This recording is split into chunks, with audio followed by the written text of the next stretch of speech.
Vou-te contar algo que quase me matou e depois me ressuscitou. Não é exagero. Não é metáfora.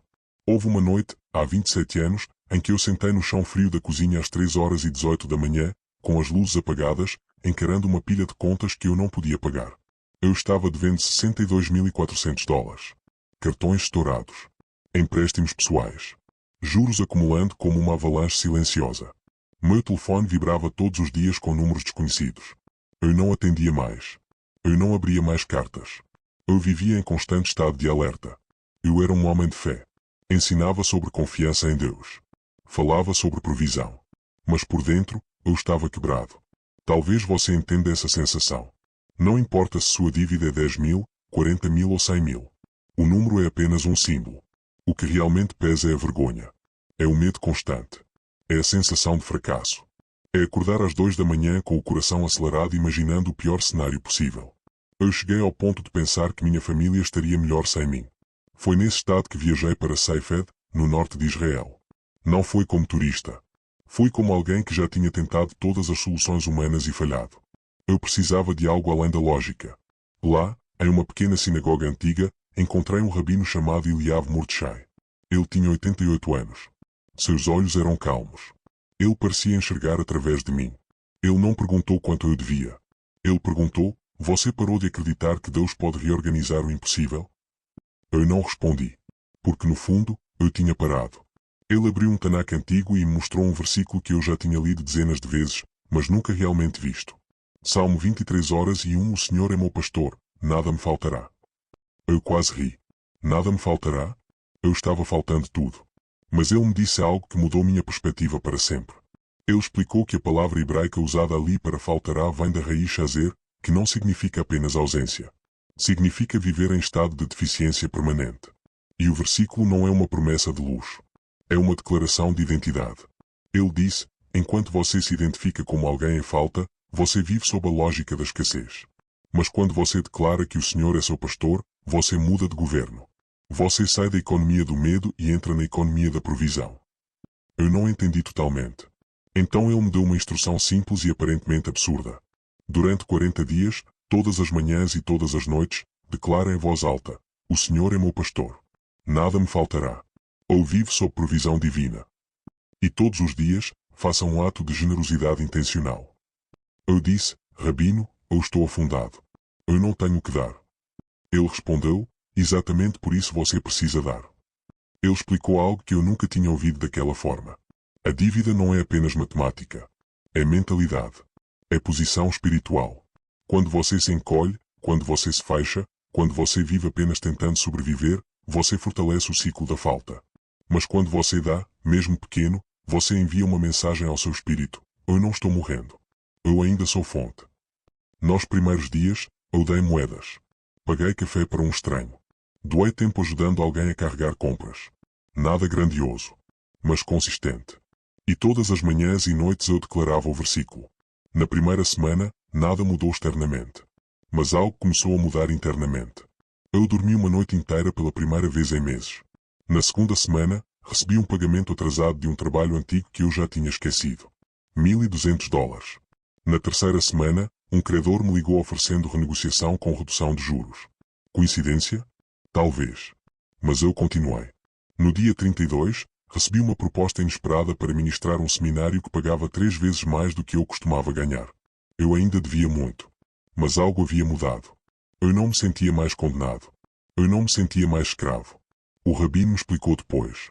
Quando você declara o Senhor é meu pastor, você está dizendo que sua fonte não é o banco, não é o emprego, não é o sistema. É Deus. E quando sua fonte muda, os canais começam a se abrir. Em 14 meses, minha dívida inteira estava quitada. Parte por provisão inesperada. Parte por acordos. Parte por aumento real de renda. Mas a maior mudança não foi financeira. Foi interna. Eu deixei de me ver como alguém perseguido por contas e comecei a me ver como alguém guiado por um pastor. Se você está ouvindo isso agora e sente que está sufocando financeiramente, eu quero que você pare por um momento. Respire. A dívida não define sua identidade. Hoje à noite, escreva Salmo 23:1 em um papel. Coloque ao lado da sua cama. Declara em voz alta: o Senhor é meu pastor. Nada me faltará. Eu vivo sob provisão divina. E amanhã, faça um ato de generosidade. Pequeno, mas intencional. Não como superstição. Como mudança de identidade. No próximo capítulo, vou explicar o que acontece neurologicamente, espiritualmente e financeiramente quando você muda da mentalidade de sobrevivência para a mentalidade de provisão, e porque a maioria das pessoas permanece presa mesmo orando todos os dias. Mas por agora, eu quero que você escreva nos comentários 4 palavras. Ou vive sem falta. Declare isso. Porque sua libertação começa naquilo que você decide acreditar. Shalom. Antes de continuar, eu preciso que você entenda algo profundamente. O que aconteceu comigo não foi mágica. Não foi sorte. E não foi simplesmente pensamento positivo. Houve uma mudança estrutural acontecendo dentro de mim, e é isso que a maioria das pessoas nunca percebe. Quando você vive endividado por muito tempo, seu cérebro entra em modo de ameaça constante. Estudos mostram que a escassez prolongada reduz sua capacidade de tomar decisões estratégicas. Você começa a agir apenas para apagar incêndios. Você não planeja. Você reage. O Rabino Eliav me explicou isso sem usar linguagem científica. Ele disse, quando uma ovelha se sente abandonada, ela corre em círculos. Mas quando ela reconhece a voz do pastor, ela para de correr. Salmo 23 não é apenas poesia. É reposicionamento mental. O Senhor é meu pastor. No hebraico, a palavra para pastor é ruí. Não significa apenas alguém que cuida. Significa alguém que guia estrategicamente para pastos específicos. Lugares preparados. Isso significa que provisão não é aleatória. Ela é direcionada. Mas aqui está o problema. Quando você vive em medo, você não escuta a direção. Você só escuta a ameaça. Eu estava tão focado nas ligações dos credores que não conseguia enxergar oportunidades ao meu redor. Quando comecei a declarar o versículo diariamente, algo curioso aconteceu. Minha postura corporal mudou. Minha respiração desacelerou. Eu parei de tomar decisões impulsivas. E foi aí que a segunda instrução do Rabino começou a fazer sentido. Ele me disse, generosidade não é sobre dinheiro. É sobre identidade. Quando você dá enquanto está endividado, você interrompe o padrão psicológico de sobrevivência. Você envia ao seu sistema nervoso uma mensagem poderosa. Eu não estou morrendo. Eu ainda tenho capacidade de contribuir. Isso ativa criatividade. Isso ativa clareza. Isso ativa coragem. E essas 3 coisas são fundamentais para sair da dívida. Vou-te contar algo que nunca compartilhei antes. No 4º mês desse processo, recebi uma proposta para entrar em sociedade em um pequeno projeto educacional. Meu primeiro impulso foi dizer não. Eu ainda devia dinheiro. Eu estava com medo. Mas naquela manhã eu havia declarado, o Senhor é meu pastor. Nada me faltará. E pela primeira vez em anos, eu senti paz ao invés de pânico. Eu aceitei. Esse projeto se tornou uma das principais fontes de renda que me permitiu acelerar o pagamento das dívidas. Se eu tivesse permanecido na mentalidade de escassez, eu teria recusado por medo. Você entende? A mudança interna precede a mudança externa. Agora, deixe-me explicar algo ainda mais profundo. Quando o Salmo diz nada me faltará, ele não está dizendo que você nunca enfrentará desafios. Ele está dizendo que você nunca estará desconectado da fonte. Existe uma diferença enorme entre estar em dívida e estar abandonado. Muitas pessoas confundem as duas coisas. Elas pensam, se estou em dívida, Deus me abandonou. Não. Dívida é uma circunstância. Abandono é uma crença. E crenças moldam decisões. Eu comecei a manter um diário, algo que o Rabino recomendou. Todos os dias eu anotava 3 coisas. A declaração que eu fiz pela manhã. O ato de generosidade do dia. Qualquer evidência, por menor que fosse, de provisão. Nos primeiros dias, as evidências eram pequenas. Um desconto inesperado.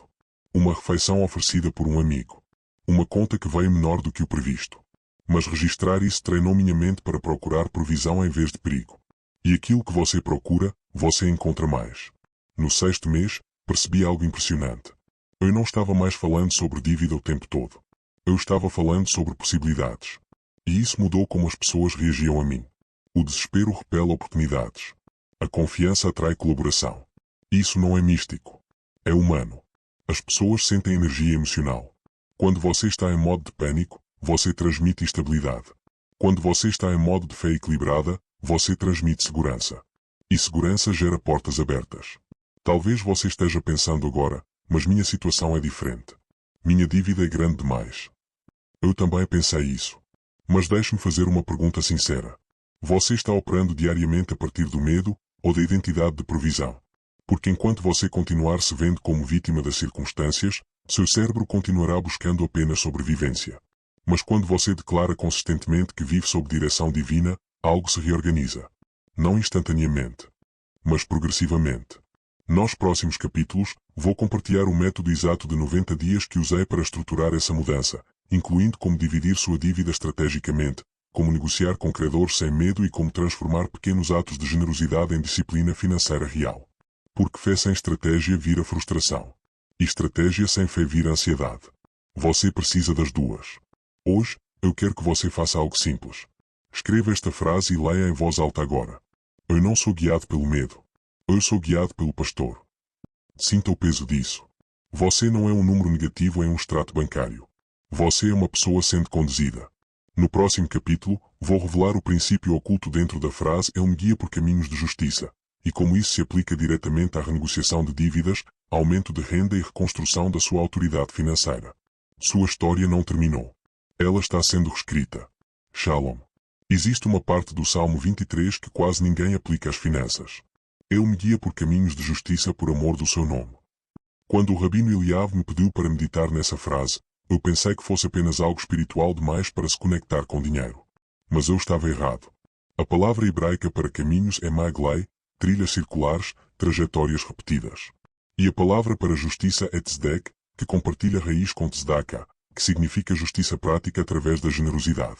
Isso significa que Deus não apenas guia você para sair da dívida. Ele guia você para um novo padrão financeiro. Porque o verdadeiro milagre não é pagar a dívida. É não voltar para ela. Muitas pessoas oram para sair do buraco, mas mantêm os mesmos hábitos que as colocaram lá. O rabino me disse algo que doeu ouvir.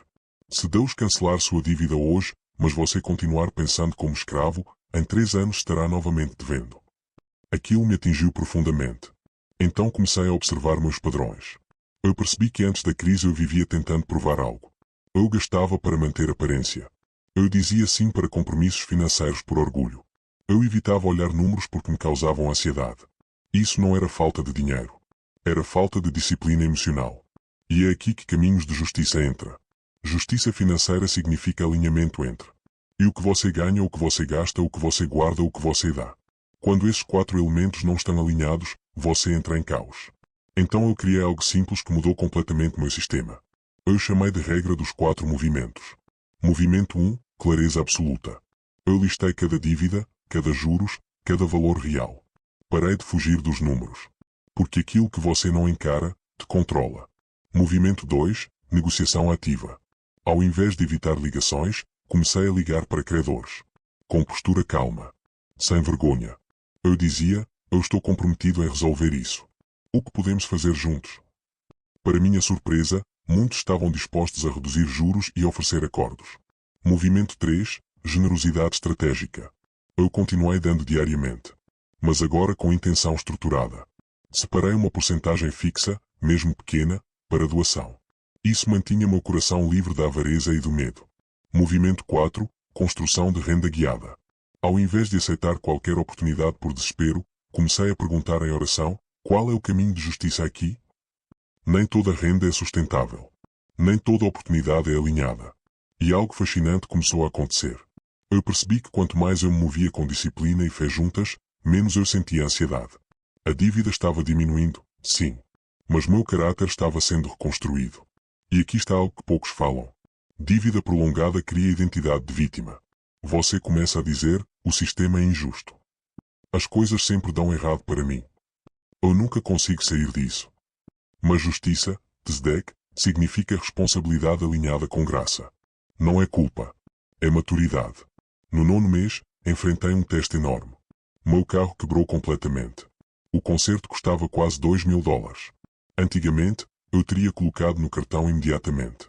Mas dessa vez eu parei. Respirei. Declaro, ele me guia por caminhos de justiça. Ao invés de reagir, eu pensei estrategicamente. Vendi alguns itens que não usava mais. Negociei desconto no conserto. Ajustei temporariamente meu orçamento. Não aumentei minha dívida. Pode parecer pequeno. Mas aquele foi um marco espiritual. Porque sair da dívida não é apenas pagar o passado. É proteger o futuro. Você talvez esteja esperando um milagre dramático. Um cheque inesperado. Uma herança. Um perdão total. E sim, provisões inesperadas acontecem. Mas o milagre mais poderoso é a transformação de mentalidade. Quando você começa a andar em caminhos de justiça, três coisas acontecem naturalmente. Você para de gastar para impressionar. Você começa a investir em estabilidade. Você desenvolve paz mesmo antes do saldo zerar. E a paz é o verdadeiro sinal de liberdade. Eu me lembro do dia em que paguei a última parcela da minha dívida. Não houve fogos de artifício. Não houve música dramática. Houve silêncio. E uma sensação profunda de dignidade restaurada. Mas deixe-me ser honesto. A verdadeira vitória já havia acontecido meses antes, quando eu parei de agir por medo. Se você aplicar apenas oração sem disciplina, você cria frustração. Se aplicar apenas disciplina sem fé, você cria exaustão. Mas quando une os dois, você cria transformação. No próximo capítulo, vou compartilhar o plano exato de 90 dias que consolida tudo isso, incluindo como estruturar seus pagamentos, como aumentar renda sem esgotamento e como manter sua identidade firme mesmo quando os resultados demoram. Porque consistência é o que separa a esperança de testemunho. Antes de ir, diga em voz alta: o caminho é justiça financeira. Escreva isso. Declare isso. Porque você não está apenas pagando dívidas. Você está reconstruindo sua história. Shalom. Quando cheguei ao último trimestre dos 90 dias, algo incrível aconteceu. Eu não esperava milagres dramáticos da noite para o dia, mas os sinais começaram a se multiplicar. O primeiro sinal foi a clareza. Eu conseguia olhar minhas finanças sem medo. Cada fatura, cada saldo devedor, cada contrato, tudo parecia mais humano, mais administrável. A tensão que me acompanhava havia diminuído. Meu cérebro não estava mais dominado pelo pânico. Eu estava operando a partir da confiança, não do desespero. O segundo sinal foi a generosidade multiplicada. Cada pequeno ato de doação que eu havia feito começou a criar ondas invisíveis. Um amigo me ofereceu um trabalho que eu jamais teria considerado. Uma oportunidade inesperada surgiu de alguém que eu tinha ajudado meses antes. É como se cada ato de fé e generosidade tivesse criado um canal de provisão invisível, mas real. No terceiro sinal, a estrutura começou a funcionar. A regra dos 4 movimentos se consolidou. A clareza total, a negociação ativa, a generosidade estratégica e a construção de renda guiada se tornaram hábitos automáticos. Eu não precisava mais lutar contra o medo, eu operava com um plano. E então, o que parecia impossível começou a se tornar concreto. Um dos credores mais rigorosos me telefonou. Eles disseram: se você conseguir pagar metade agora, perdoamos o restante. Lembro-me de sorrir para mim mesmo. Antes, eu teria entrado em pânico.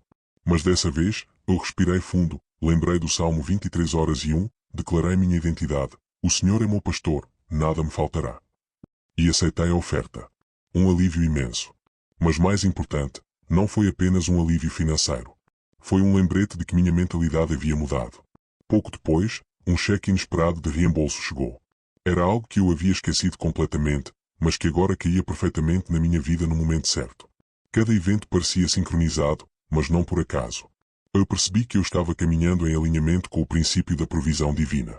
E o que você precisa entender é isto: a dívida é apenas uma questão externa. O verdadeiro milagre é interno. É a transformação de sua mente, seu coração e suas ações. Eu comecei a manter um diário detalhado. Cada pequeno progresso, cada redução de dívida, cada oportunidade inesperada era anotada. Eu podia olhar para trás e ver o padrão. Cada ação de fé e disciplina retornava multiplicada. A prova concreta de que os princípios funcionam está na repetição consistente. Deixe-me compartilhar 3 histórias rápidas de pessoas que aplicaram esse mesmo princípio. Ana Paula, 58 anos, professora em São Paulo. Ela devia 38 mil reais. Começou a declarar diariamente que vivia sob provisão divina e doava pequenas quantias para caridade. Em 6 meses, recebeu um reembolso inesperado do imposto, renegociou dívidas e estava totalmente livre em 12 meses. Carlos Henrique, 64 anos, empresário aposentado em Belo Horizonte. Devia 70 mil reais de empréstimos comerciais. Ele manteve disciplina financeira, declarou diariamente sua identidade e ajudou vizinhos com mantimentos. Em 18 meses, sua dívida foi eliminada e ele abriu um pequeno negócio rentável. Mariana Lopes, 49 anos, viúva no Rio de Janeiro. Devia 22 mil reais em cartões de crédito por despesas médicas. Ela seguiu o Salmo 23:1, fez atos de generosidade diários, manteve diário financeiro e recebeu ajuda de amigos inesperados. Em 11 meses, estava livre de dívidas. Você percebe o padrão? Declaração mais generosidade mais disciplina mais fé. E aqui está o passo final, o que consolida tudo. Declaração diária. Repita pela manhã e à noite: eu não sou guiado pelo medo, eu sou guiado pelo pastor. Nada me faltará. Ato de generosidade pode ser pequeno. Um café, uma doação simbólica, um minuto do seu tempo. O importante é consistência. Registro diário. Mantenha diário detalhado de todos os progressos, reduções de dívida, oportunidades, sinais e milagres. Negociação inteligente. Contate credores com calma, proponha soluções e esteja aberto para acordos. Planejamento estratégico de renda. Busque oportunidades que respeitem seus limites e aumentem sua estabilidade. Gratidão antecipada. Agradeça pelo cancelamento da dívida antes que ele aconteça. Gratidão ativa a provisão divina. Seguindo esse plano, você não apenas pagará dívidas, mas também criará um ciclo de liberdade financeira. Um ciclo que não depende de sorte, mas de alinhamento espiritual, mental e prático. E finalmente, lembre-se, o Salmo 23 não é apenas palavras. Ele é uma transformação de identidade. Você deixa de ser alguém que sobrevive sob escassez e passa a ser alguém que vive sob provisão. Você deixa de ser escravo da dívida e se torna co-criador de sua liberdade. Hoje, eu estou livre. Mas minha verdadeira liberdade começou no momento em que eu aceitei minha identidade como alguém guiado, generoso e disciplinado. Se você aplicar isso com fé e disciplina, sua liberdade também virá. Não é instantânea. Não é mágica. Mas é garantida, se você persistir. Então agora, escreva nos comentários 4 palavras poderosas. Minha provisão está garantida. Leia em voz alta todos os dias. Dê diariamente. Registre seus progressos. E observe o impossível se tornar realidade. Shalom, meu amigo. Sua liberdade financeira começa hoje.